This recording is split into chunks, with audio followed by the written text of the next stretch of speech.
In this video, you'll learn how to link your Calendly account to your Payhip coaching product. By the end of this guide, you will have your Calendly booking link integrate into your Payhip offerings, making it easier for clients to schedule sessions with you. Begin by navigating to, once you are logged in, locate the scheduling tab on the main dashboard. Click on this tab to access your event types. You will see a list of all your scheduled events displayed on the screen. Identify the specific coaching event for which you want to create a booking link.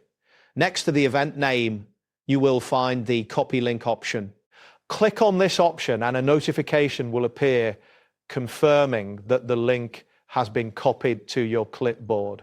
This link is essential for allowing clients to schedule appointments with you. Now, proceed to Payhip by opening a new tab in your web browser.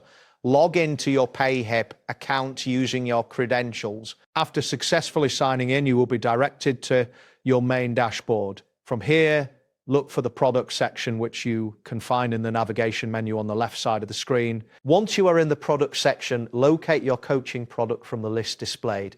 Click on the product title to open the product details page. You will see various fields that you can edit, including the description field, where you will paste your Calendly link. In the description field, right-click and select Paste to insert your Calendly link. It is advisable to include a clear call to action text, such as book your session here, directly above the link.